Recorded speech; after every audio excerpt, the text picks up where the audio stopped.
और रूस यूक्रेन जंग के नतीजे से जुड़ी एक बड़ी खबर आपको बता दें। रूस के एक नेता पर बाबा वेंगा की बड़ी भविष्यवाणी। दुनिया की सबसे बड़ी ताकत बनकर उभरेगा रशिया। आने वाले वक्त में रूस का नेता दुनिया का सरताज होगा, ये कहा था बाबा वेंगा ने। बाबा वेंगा की कई भविष्यवाणियां अब तक सच साबित हो गई हैं और खास बात यह है कि रूस के लिए और ऐसा लगता है कि जिस नेता का उन्होंने जिक्र किया था कहीं वो व्लादिमीर पुतिन तो नहीं। कई भविष्यवाणियां सच साबित हो चुकी हैं और इस वक्त क्योंकि रूस यूक्रेन के बीच जंग चल रही है, ऐसे में बाबा वेंगा की भविष्यवाणी पूरी दुनिया में एक बार फिर सुर्खियों का सबब है। तो क्या बाबा वेंगा की यह भविष्यवाणी भी सच साबित हो सकती है? दुनिया के बॉस पुतिन इस भविष्यवाणी के हिसाब से, और इसमें और कुछ क्या कहा गया है आपको बता दें। आने वाले वक्त में रूस दुनिया का बादशाह होगा, दुनिया की सबसे बड़ी महाशक्ति बन जाएगा रशिया। पुतिन का परचम पूरी दुनिया में लहराएगा, रूस के सामने कोई टिक नहीं पाएगा। यूरोप बंजर भूमि में तब्दील हो जाएगा। यूरोप के कमजोर होते ही दुनिया पर रूस ही राज करेगा। रास्ते में आने वाली सभी ताकतों को रशिया मिटा कर रख देगा। 1979 में लेखक वैलेंटिन सिदोरोव से बातचीत में बाबा वेंगा ने इन बातों का जिक्र किया था और आज कहां 1979 और कहां 2022 में जो कुछ हो रहा है, जो कुछ घट रहा है, उससे यह सवाल पैदा हो गया है कि कहीं यह भविष्यवाणी सच साबित तो नहीं होने जा रही। और बाबा वेंगा के बारे में भी आपको बता दें, बाबा वेंगा आखिर कौन थी?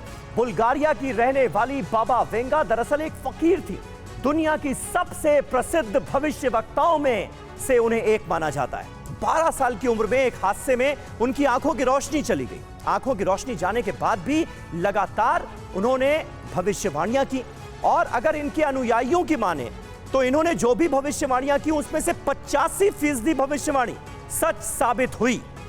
और हालांकि यह माना जाता है कि 65% से ज्यादा भविष्यवाणियां वाकई सच साबित हुई हैं बाबा वेंगा की, लेकिन अनुयायी जो है वो ये मानते हैं कि 85% से ज्यादा भविष्यवाणियां सच साबित हुई।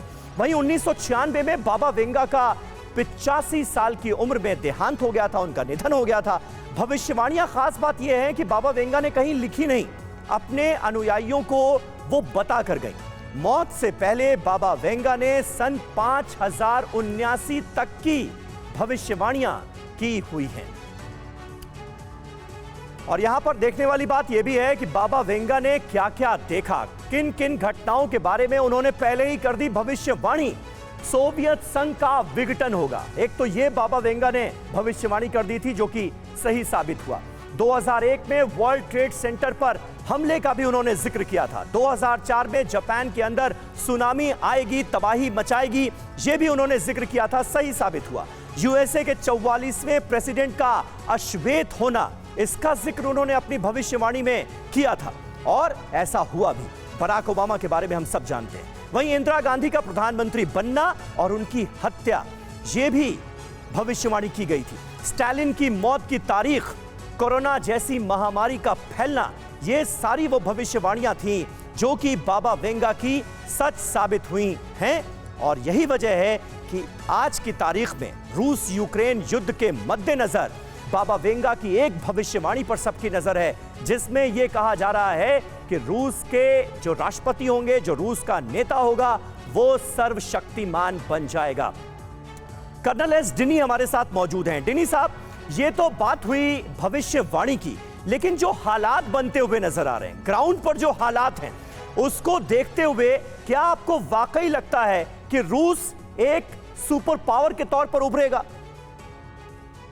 समीर जी, इसमें very difficult question to answer actually, बहुत क्योंकि इन्होंने इतना एक बड़ा सा एक प्रवचन किया है जी। बट आज के हालात में अगर देखें तो ऐसा कोई स्थिति मुझे लगता नहीं कि आने वाले कुछ सालों में हो, लेकिन 20 साल 25 साल 30 साल के बाद क्या होगा हमें नहीं बता सकते। नहीं डिनी साहब, ये सवाल इसलिए बड़ा मौजू हो जाता है क्योंकि रूस और यूक्रेन के बीच जंग हो रही है, लेकिन हर कोई ये मान रहा है कि दरअसल असली जंग जो है वो तो रूस और अमेरिका के बीच में है। जो बाइडेन ये कहते हैं वर्ल्ड ऑर्डर का बदलना तय है और रहनुमाई जो है वो आने वाले वक्त में अमेरिका करेगा इस नए वर्ल्ड ऑर्डर की। दूसरी तरफ पुतिन अपना दावा पेश करते हैं। जी बिल्कुल, तो इसमें कोई शक नहीं है कि लड़ाई रशिया और यूएस के बीच में ही है। अपना यूक्रेन तो सिर्फ एक युद्ध भूमि बन गया है इन दोनों के बीच में, उसमें कोई शक नहीं है। लेकिन मुझे मेरा जो पर्सनल ये मानना है कि इस युद्ध से रशिया को जितना टाइम बीतते जाएगा उतना टाइम। अच्छा कर्नल डिनी, इस बात को और आगे बढ़ाते हैं। मैं मानता हूं कि आप यहां पर कोई भविष्यवक्ता नहीं है, आप कोई भविष्यवाणी नहीं करेंगे, आप जो देख रहे हैं, जो असेस कर रहे हैं, उसके आधार पर बोलेंगे। तो अभी जब 34वें दिन में युद्ध प्रवेश कर गया है और अमेरिका केवल बातें कर रहा है, अभी तक उसने कोई ना तो फुट सोल्जर्स भेजे हैं और ना यूक्रेन की कोई बहुत बड़ी मदद उसने कर दी है सिवाय सैंक्शंस के, तो किसकी पोजीशन कितनी वीक और कितनी मजबूत दिखती है आपको अब? देखिए गौरव, इसमें मैं ये मानूंगा कि जब युद्ध स्टार्ट हुआ था 34 डेज पहले, जब युद्ध स्टार्ट हुआ तब रशिया ही सबसे सुपर पावर नेशन को, अपने आप को मिलिट्री सुपर पावर दूसरे नंबर पे, वो पावरफुल थे। लेकिन 34 डेज के बाद की जब लड़ाई के आज के हालात में देखते हैं, एक स्टेलमेट या एक बोलते हैं ड्रॉ जैसे लगता है, तो उसमें रशिया को ही नुकसान ज्यादा होगा। ओके। परवाह देश की, सोमवार से शुक्रवार रात 10 बजे TV9 भारतवर्ष पर।